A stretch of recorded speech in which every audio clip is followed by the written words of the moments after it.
Algo terrible está sucediendo en Nueva York. Imagina el sonido de un llamado a la oración llenando Times Square. Las pantallas gigantes silenciadas por un murmullo que no es Broadway ni Wall Street. Miles reunidos para orar. Y en la alcaldía una persona identificada públicamente como musulmana asume el poder. La imagen se queda. Luces, tráfico, turistas, y en medio de todo ello, una práctica religiosa que, hasta hace pocas décadas, era casi invisible en el centro simbólico del mundo occidental. ¿Es solo política local, urbanismo y demografía? ¿O hay algo más profundo? Algo que resuena con las páginas de la profecía bíblica. ¿Podría este suceso ser una pieza, pequeña o grande, en un rompecabezas profético que la Escritura describe desde Daniel hasta Apocalipsis? Lo digo con toda claridad. No afirmo que con este hecho se haya cumplido una profecía concreta. Pero cuando acontecimientos así ocurren, para quienes leemos la Biblia con ojos escatológicos, surge una pregunta urgente. ¿Esto es consistente con lo que las Escrituras anuncian como señales? ¿Estamos ante un cambio cultural que abre posibilidades inesperadas para cumplir cadenas de eventos descritas en los profetas? Hoy vamos a mirar esas preguntas con datos verificables, con cautela interpretativa y con la urgencia propia de un llamado a vigilar. Empecemos por los hechos verificables. El mundo ha cambiado de manera acelerada en las últimas décadas. El crecimiento demográfico de comunidades religiosas, la migración masiva, la globalización de ideas y la libertad pública de culto han transformado el paisaje urbano de muchas ciudades occidentales. Instituciones y estudios serios como los del Pew Research Center han mostrado durante años que la población musulmana ha crecido en varias regiones y que bajo ciertas proyecciones, su presencia global se vuelve más notoria hacia mediados del siglo XXI. En Estados Unidos, así como en otras naciones pluralistas, la visibilidad pública de esa comunidad ha aumentado.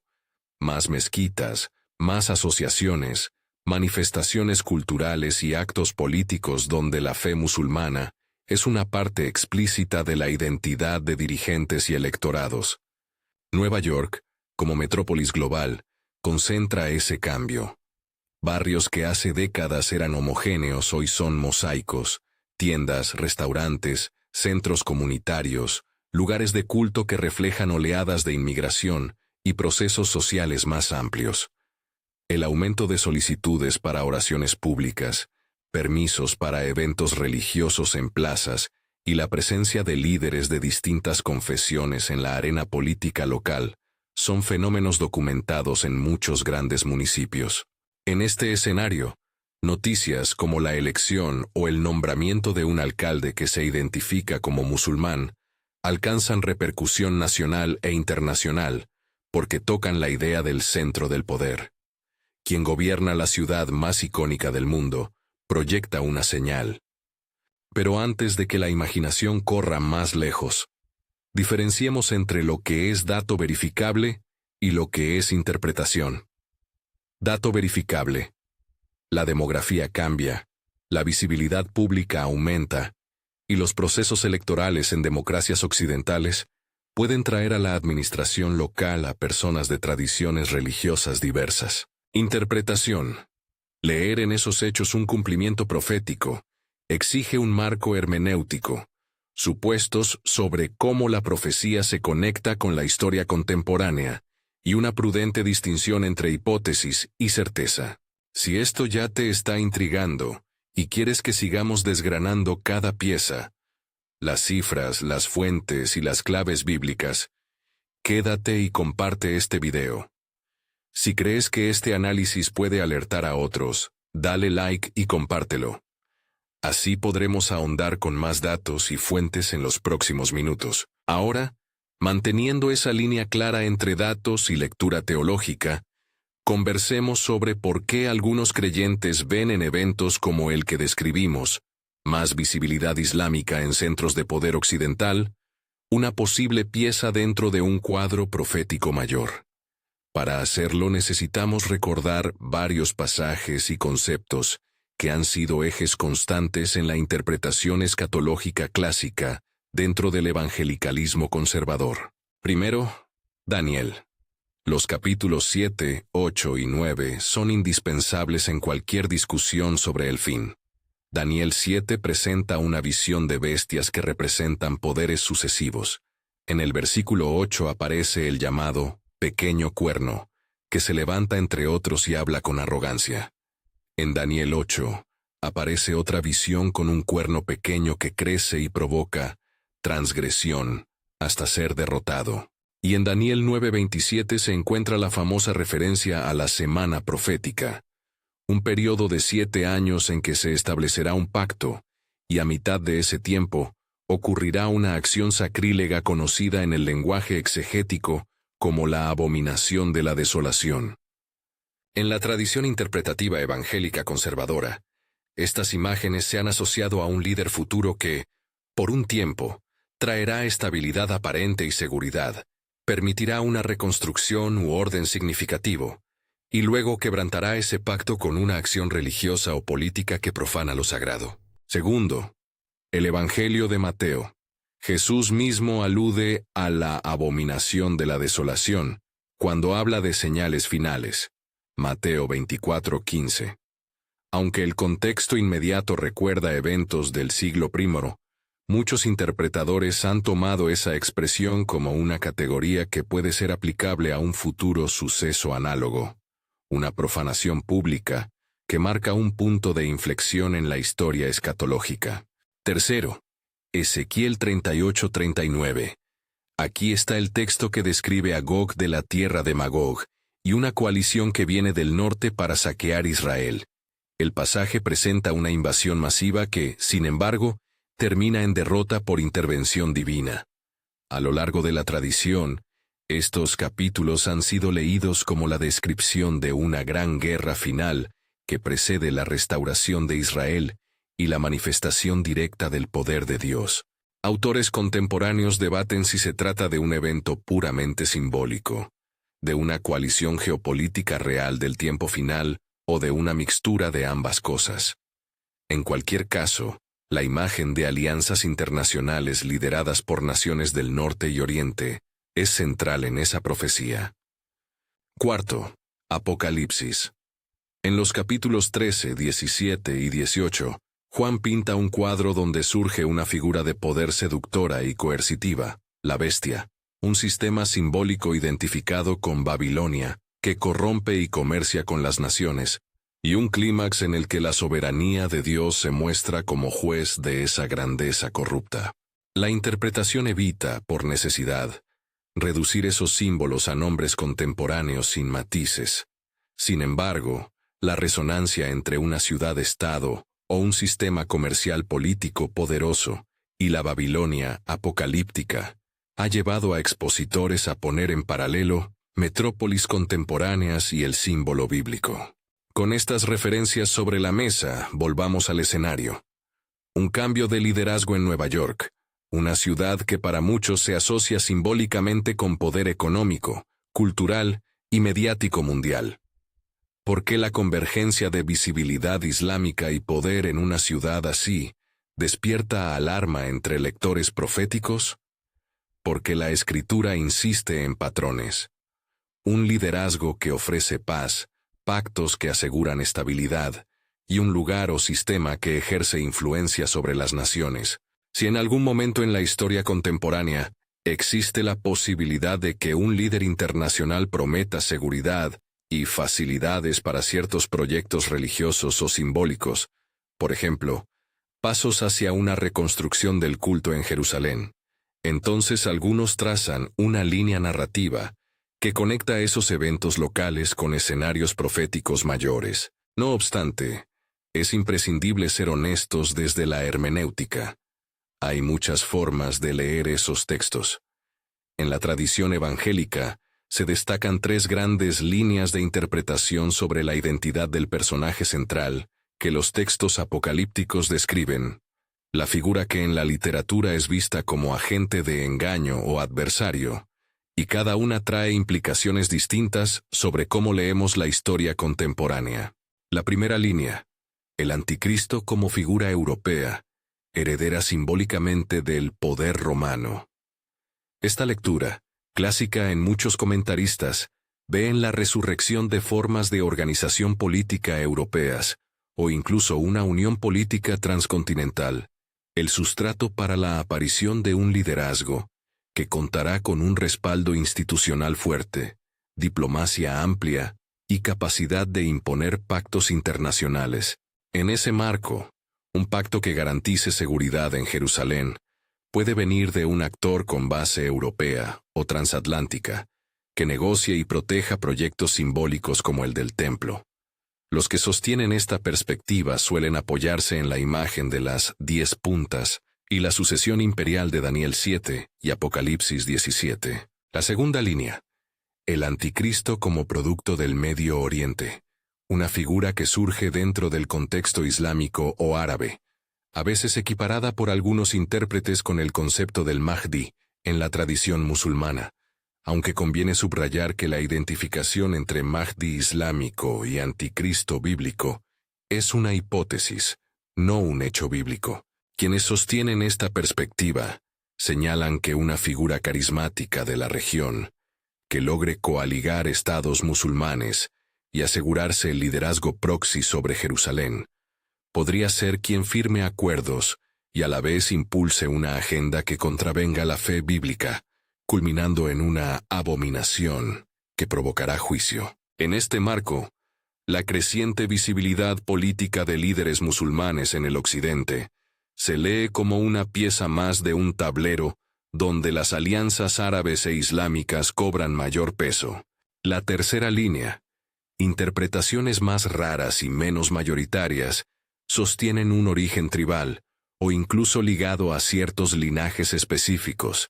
Por ejemplo, algunos han especulado con orígenes dentro del propio pueblo de Israel o incluso en la tribu de Dan. Esta hipótesis parte de lecturas particulares de genealogías y simbolismos que conectan el engaño con entidades internas al pueblo de Dios. Es una lectura que no goza de consenso amplio y que requiere, como todas las demás, ser manejada con humildad y cautela. Observa esto. Ninguna de esas líneas excluye por completo a las otras si uno mira la historia humana y la escritura como textos que operan sobre niveles múltiples. La tradición interpretativa acepta, con reservas, que el anticristo pueda manifestarse mediante alianzas transnacionales, con soporte regional o con complicidad interna.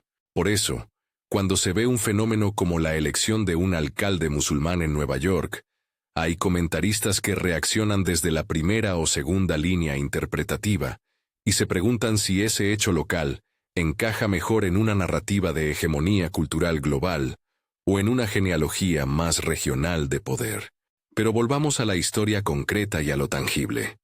¿Qué elementos prácticos buscarían quienes observan el cumplimiento profético inmediato? 3 puntos aparecen repetidamente en exposiciones contemporáneas que conectan la profecía con la política. 1. Un pacto de 7 años o un acuerdo internacional que ofrezca seguridad y facilidades para proyectos religiosos en Jerusalén. Los intérpretes que sostienen esta secuencia apuntan a Daniel 9:27 como texto clave. La idea de una semana profética, 7 años, durante la cual se firma un pacto que, en su mitad, será quebrantado. La posibilidad de un pacto de paz que incluya facilidades para la reconstrucción del templo es, para muchos, el punto de arranque de la maquinaria profética. La reconstrucción del templo en Jerusalén. Hoy existen movimientos y organizaciones, documentados públicamente, que se preparan para ese eventual proyecto. Disponibilidad de utensilios, formación de sacerdotes, planificación logística. Instituciones como el Temple Institute en Jerusalén han sido objeto de reportajes y son reales. Su existencia es un dato verificable. Que tengan intención o deseo de restaurar el culto en el monte del templo es un hecho público. Si se suman a eso condiciones políticas favorables y acuerdos internacionales, Entonces la reconstrucción deja de ser solo simbólica y se vuelve una posibilidad práctica. TU. Un acto de profanación pública a mitad del periodo pactado, la llamada abominación de la desolación. Este elemento, tal como aparece en Daniel y en la referencia de Jesús, es el punto de ruptura que muchos consideran el pórtico hacia la persecución religiosa a gran escala y la manifestación abierta de un poder antagónico a la fe bíblica. Hasta aquí, hemos ido desde la imagen impactante en Times Square a los marcos bíblicos que muchos usan para interpretar señales. Hemos separado datos de interpretaciones y hemos presentado 3 grandes escuelas sobre la identidad del adversario final. Todo eso crea una telaraña de posibilidades que, para muchos creyentes, convierte a eventos locales en piezas de un rompecabezas escatológico. Sin embargo, aún quedan preguntas críticas y giros que requieren más análisis. ¿Qué evidencia concreta existe de que actores estatales o movimientos religiosos internacionales están coordinando para un objetivo común? ¿Qué implicaría la participación de potencias como Rusia o coaliciones regionales en la dinámica profética de Ezequiel? ¿Cómo encaja la supuesta legitimidad que un líder en Occidente podría ofrecer a proyectos en Jerusalén con la narrativa bíblica de los últimos tiempos? Estas preguntas nos llevan a un siguiente nivel de complejidad: la geopolítica. En Ezequiel 38-39, la coalición que ataca a Israel incluye naciones identificadas por nombres que muchos han correlacionado con países contemporáneos: Persia, Cush, Put, Mesec y Tubal, y un líder llamado Gog, de la tierra de Magog. Algunos intérpretes han colocado a Rusia en el papel de Magog, con aliados del mundo islámico a su lado. Otros han ampliado el espectro. No se trata solo de un bloque monolítico, sino de alianzas fluctuantes que pueden articularse en momentos históricos concretos. Lo relevante para nuestro análisis es la posibilidad de que grandes potencias, por intereses estratégicos o por revanchas regionales, formen coaliciones que afecten directamente a Israel y, por extensión, al escenario escatológico. Ahora bien, ¿qué relación guarda todo esto con Nueva York y con la elección de un líder musulmán en esa ciudad? Hay conexiones que son más simbólicas que causales. Nueva York es vista por muchos como una metrópolis que simboliza Babilonia, en sentido moderno. Un centro de comercio, influencia mediática y poder cultural. Y cualquier cambio en su perfil político o religioso se interpreta como un signo de desplazamiento en la cultura global. Otros ven vínculos más directos. Un líder con redes internacionales de apoyo podría facilitar pactos diplomáticos, promover agendas públicas que reconfiguren percepciones y abrir espacios donde actores antes marginados ganen legitimidad. Al mismo tiempo, los límites siguen siendo claros. Ninguna de estas cadenas de conexión prueba causalidad absoluta. Un alcalde local no automáticamente firma tratados internacionales que afecten la soberanía de un Estado-nación. La política urbana, con sus competencias acotadas, difiere de la diplomacia supranacional. Por eso es vital separar hipótesis plausibles de afirmaciones categóricas. Es legítimo preguntarse, y más aún vigilar, pero no es legítimo convertir una correlación visible en una evidencia definitiva sin más pruebas. A medida que profundizamos en estas conexiones, surgen también preguntas doctrinales y pastorales que no podemos obviar. ¿Cómo responder espiritualmente a señales que alarman? ¿Cuál debe ser la postura de la Iglesia ante cambios demográficos y políticos? ¿Cómo conciliar el llamado a la oración, la compasión por vecinos de distinta fe, y la firmeza doctrinal frente a lo que se percibe como desafíos espirituales? Estas preguntas exigen equilibrio, llamar al discernimiento sin promovernos hacia el odio, invitar a la acción misionera sin alimentar paranoia, y sostener la esperanza bíblica sin trivializar la responsabilidad histórica. En este punto, las 3 teorías sobre la identidad del adversario final se vuelven un campo de debate fértil entre teólogos, pastores y escritores proféticos contemporáneos. Algunos autores prominentes en círculos evangélicos han desarrollado argumentos detallados que vinculan actores políticos actuales con líneas interpretativas específicas. Hay quien argumenta que la UE o un bloque europeo será la plataforma del anticristo. Otros ven en un líder del Medio Oriente la figura plausible. Otros, más raramente, proponen un origen interno ligado a corrientes judaicas o a enredos tribales. Cada propuesta trae consigo ventajas hermenéuticas y problemas exegéticos, y ninguna resuelve todos los pasajes con total coherencia. Antes de avanzar hacia el corazón del asunto, la reconstrucción del templo en Jerusalén, el posible pacto de 7 años y la abominación a mitad del término, vale la pena detenerse un instante y subrayar algo esencial. Gran parte del debate escatológico moderno mezcla historia, simbolismo bíblico y especulación política. Hay datos objetivos que podemos confirmar. Movimientos institucionales que se preparan para posibles restauraciones del culto en Jerusalén. Informes demográficos que muestran crecimiento y visibilidad de tradiciones religiosas. Y procesos políticos que, a escala local o nacional, otorgan legitimidad a actores de diversa procedencia. Pero la interpretación de cómo esos elementos encajan en el plan divino último pertenece al terreno hermenéutico y debe ser manejada con humildad. Mientras dejamos esa reflexión en el aire, hay otro aspecto práctico que muchos observadores señalan y que nos obliga a mirar documentos, organizaciones y preparativos concretos. Las asociaciones que estudian y se preparan para la restauración del sistema sacrificial en Jerusalén. Estas organizaciones han producido catálogos de objetos, han formado equipos y han hablado abiertamente de la necesidad de sacerdotes instruidos. Su existencia no es una teoría, es un hecho. La pregunta es si, en ausencia de condiciones políticas favorables, esos preparativos quedarían en mera expectativa, o si, por el contrario, un cambio en el equilibrio geopolítico podría catalizar su realización. Todo esto forma un cuadro que puede leerse de muchas maneras. Algunos verán en la sola imagen del Adhan, en Times Square, una confirmación profética. Otros la explicarán como expresión legítima de pluralismo religioso y democracia. La verdad, como siempre, se ubica en un punto intermedio. Hay señales, hay movimientos con significado teológico potencial, y hay motivos para vigilar. Pero también hay límites importantes.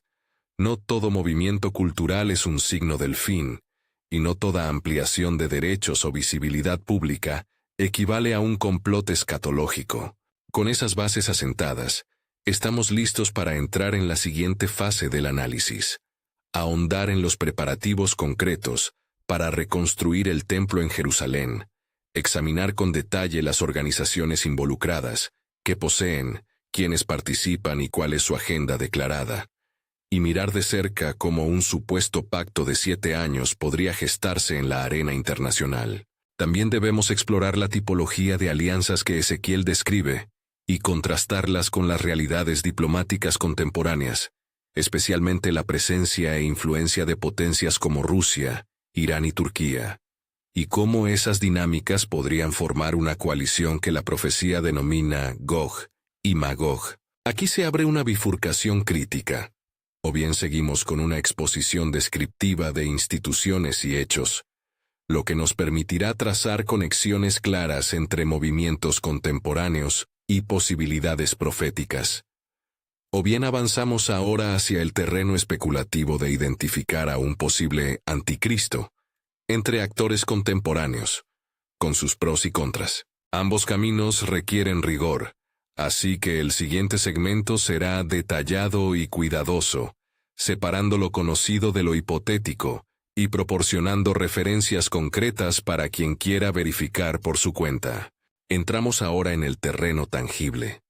Los preparativos, las personas y las instituciones que de forma pública y documentada se han puesto a pensar en la posibilidad práctica de restaurar el culto en el monte del templo. Esto no es materia de rumor. Existen grupos con proyectos concretos, listas de utensilios rituales, programas de formación y, en algunos casos, intentos por reconstruir conocimiento perdido sobre rituales antiguos. El Temple Institute en Jerusalén es el ejemplo más conocido en el discurso público. Su actividad es verificable. Ha recreado vasos sagrados, ha investigado liturgias y ha promovido formación sacerdotal. Otros colectivos, como Ataret Kohanim y ciertas fracciones religiosas israelíes, trabajan en la identificación de linajes sacerdotales y en la capacitación de levitas según criterios alágicos o reconstruccionistas. Todo ello son datos observables, no profecías. ¿Qué significaría, en términos prácticos, que esos preparativos dejaran de ser proyectos académicos y se convirtieran en una realidad cultural? Para que un sistema sacrificial vuelva a funcionar, si uno acepta esa posibilidad histórica, hacen falta condiciones políticas y de seguridad claras. Acceso a la explanada, protección internacional, un marco jurídico que permita actos religiosos controvertidos en un lugar de intensa sensibilidad interreligiosa. Por eso la literatura profética moderna conecta la noción de un pacto de 7 años con la idea de un acuerdo político que garantice estabilidad suficiente para transformar expectativas en hechos. Daniel 9:27 habla de confirmar un pacto por una semana, y en la mitad de la semana surge la ruptura. Esa imagen ha sido interpretada por muchos como una metáfora de un tratado de paz o acuerdo internacional que da paso a proyectos que, a su vez, son traicionados o profanados. No perdamos de vista las distancias entre niveles. Un alcalde de Nueva York influye en la política municipal. No firma tratados internacionales, pero las dinámicas simbólicas y las redes transnacionales existen. Líderes con origen en comunidades mayoritariamente musulmanas pueden ser actores con conexiones en Medio Oriente. Movimientos religiosos y financieros pueden conectar ciudades y naciones. La pregunta relevante es si esas redes podrían, alguna vez, converger en un instrumento de poder, capaz de abrir paso a transformaciones de alcance geopolítico. Esa es una hipótesis plausible para algunos comentaristas, y por eso alimenta interés y alarma entre quienes leen la escritura con lentes escatológicas. Ahora bien, si aceptamos la posibilidad hipotética de un pacto que facilite la reconstrucción del templo, ¿qué rol jugaría la figura a la que la tradición llama adversaria en Daniel y en el Nuevo Testamento? Aquí debemos distinguir entre descripción bíblica, interpretación teológica y especulación contemporánea. Daniel 7:8 y 8:23-25 describen una persona o fuerza que se eleva con astucia, profiere palabras contra el Altísimo y obra con éxito durante un tiempo antes de su derrota. 2 Tesalonicenses 2:3-4 habla del hombre de pecado o de la ley, que se opone y se exalta sobre todo objeto de culto. En el Evangelio Jesús advierte sobre la abominación de la desolación, Mateo 24:15. Estas piezas forman el andamiaje textual que conduce a la idea del líder que consolidará poder mediante engaño y promesas de paz. Pero el texto no nos entrega una cédula de identidad moderna. No dice, será de tal nación, ni gobernará desde tal ciudad. Aquí entra la interpretación histórica y la prudencia exegética.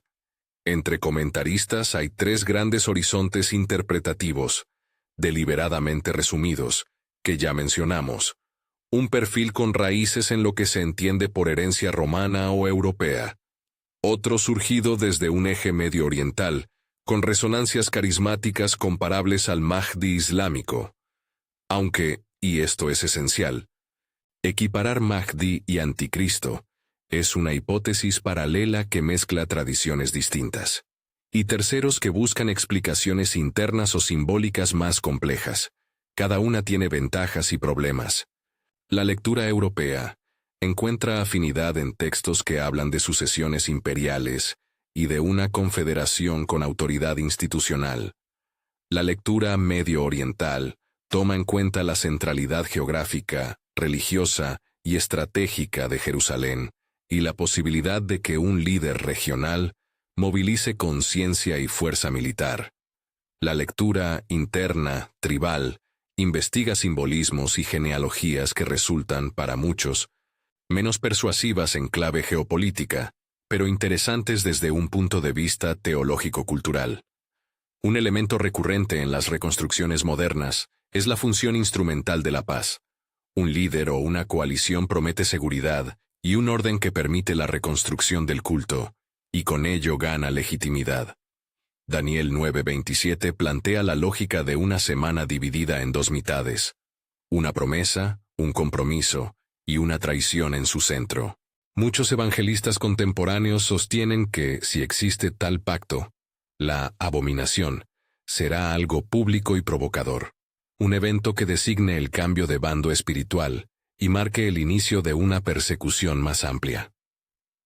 Mateo 24:15 funciona, en esas interpretaciones, como una confirmación del modelo. Jesús advierte de una señal que debe ser leída por los que comprenden la Escritura. A continuación conviene mirar la variable militar y geopolítica descrita en Ezequiel 38-39. Esos capítulos describen una coalición dirigida por Gog, de la tierra de Magog, que reúne pueblos como Persia, Cus, Put y otros. El texto enfatiza una invasión desde el norte y la intención de saquear. Traducir nombres antiguos a mapas contemporáneos está lleno de riesgos hermenéuticos, pero los intérpretes han propuesto correlaciones. Persia suele identificarse con Irán.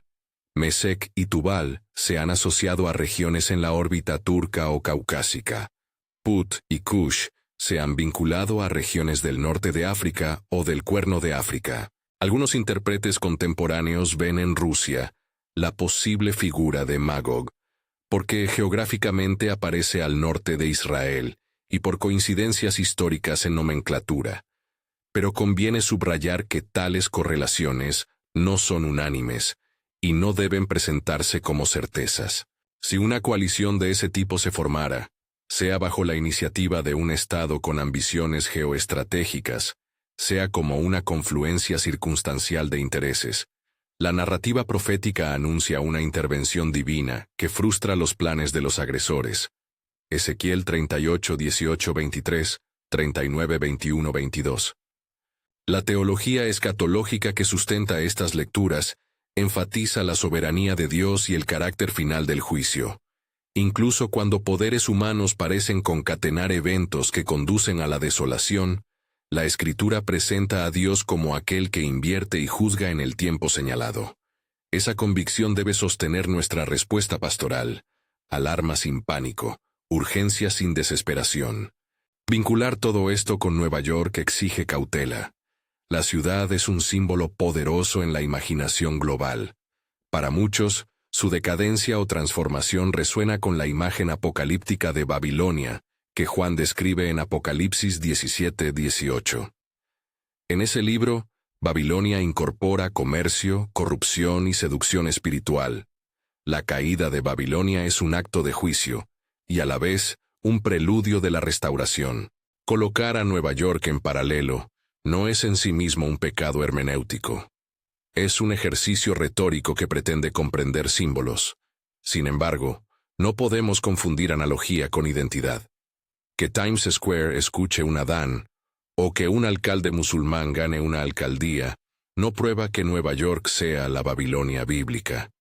Sí nos advierte que los símbolos cambian, y que los espacios de poder son objeto de disputa cultural y religiosa. Ahora bien, suponiendo que existiera una convergencia entre el aumento de influencia religiosa islámica en centros occidentales, la existencia de movimientos decididos a reconstruir el templo, y la posibilidad de un pacto que garantice seguridad para esos proyectos, ¿cuál sería el curso lógico según la narrativa profética clásica? En líneas generales y manteniendo la prudencia interpretativa. 1. Un periodo de aparente paz y orden que permite iniciativas religiosas y políticas. 2. La manifestación de una figura o un sistema que combina carisma, poder y capacidad de imponer decisiones en la esfera internacional. 3. A mitad del periodo. Una acción sacrílega que se identifica con la abominación de la desolación. 4. Una reacción militar o espiritual que culmina en un conflicto de dimensiones extraordinarias, la invasión de Gog y Magog. Y finalmente, 5. La intervención divina y la consumación escatológica. Es importante enfatizar que este esquema es una lectura entre varias y no un calendario cronológico inapelable. Otra cuestión que debe ser tratada con discernimiento es la tensión entre análisis político y responsabilidad pastoral.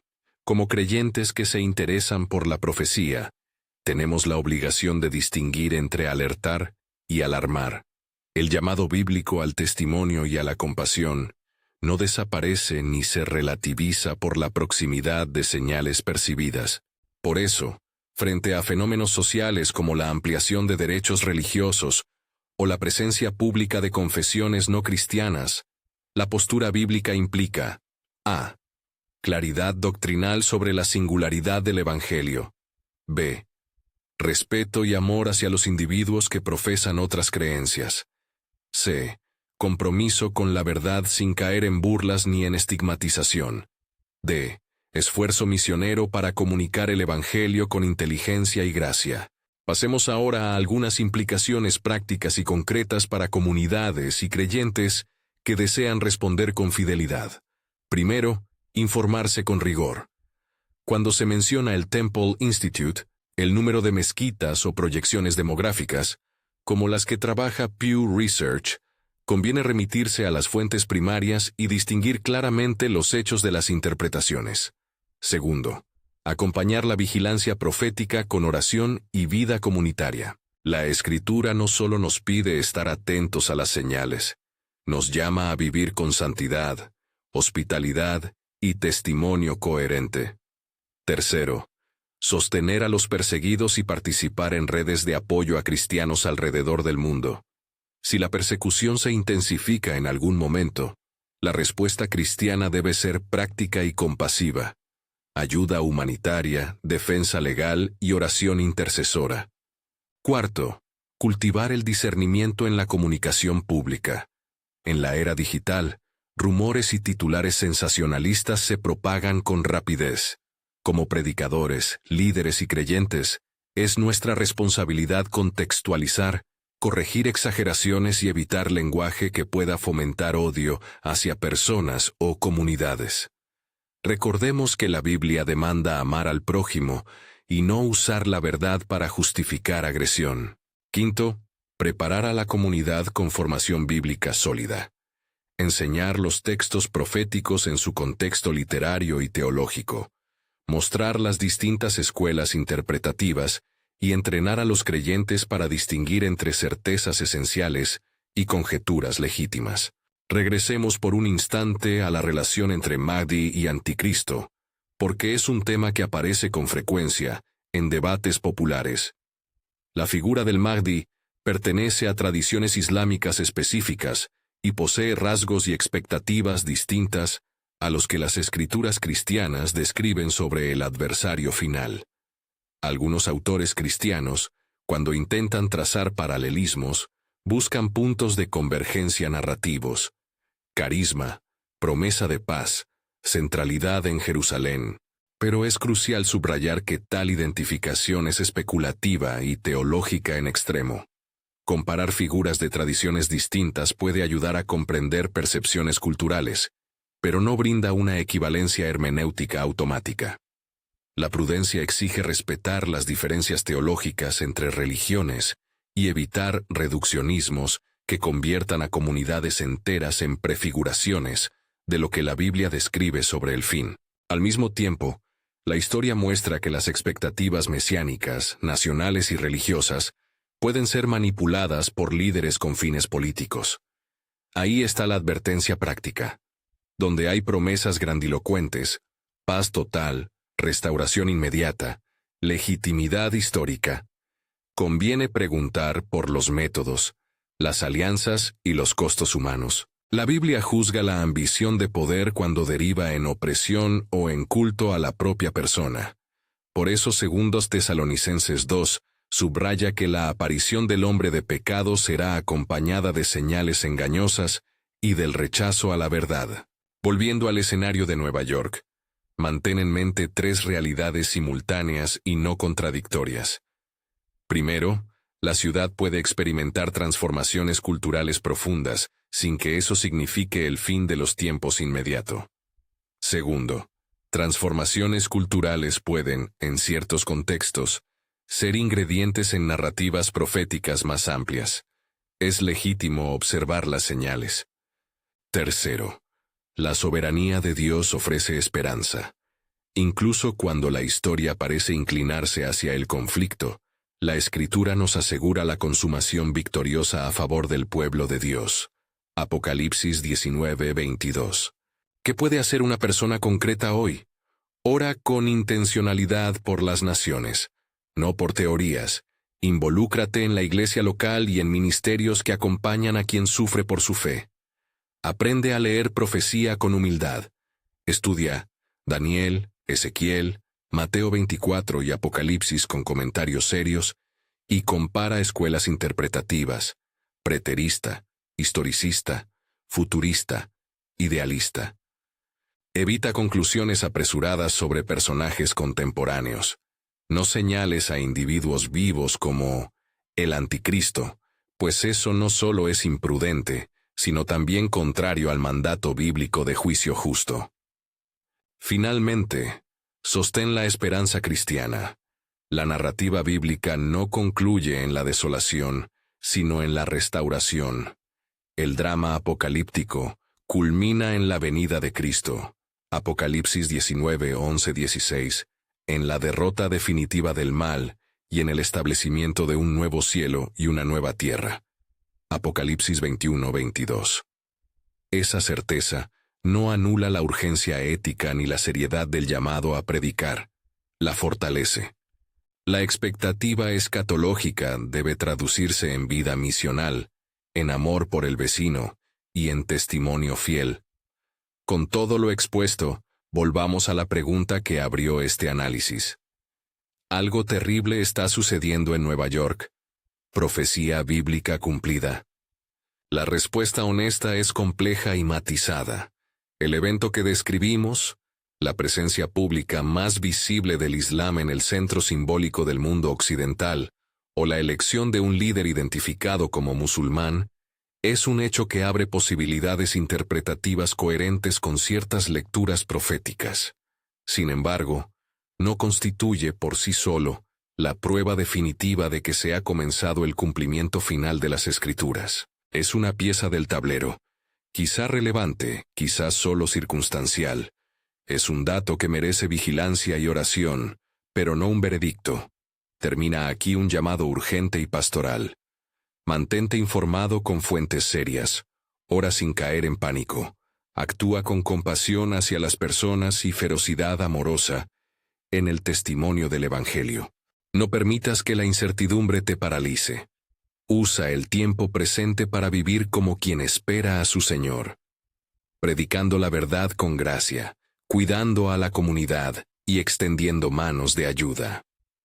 Si quieres profundizar en las fuentes mencionadas, Pew Research para datos demográficos, informes públicos sobre el Temple Institute y comentarios exegéticos sobre Daniel, Ezequiel y Apocalipsis, revisa la descripción del video donde dejaremos enlaces y referencias para que puedas contrastar por ti mismo. Si esta reflexión te ha sido útil, suscríbete y comparte este análisis con alguien que necesita claridad y ánimo en estos tiempos.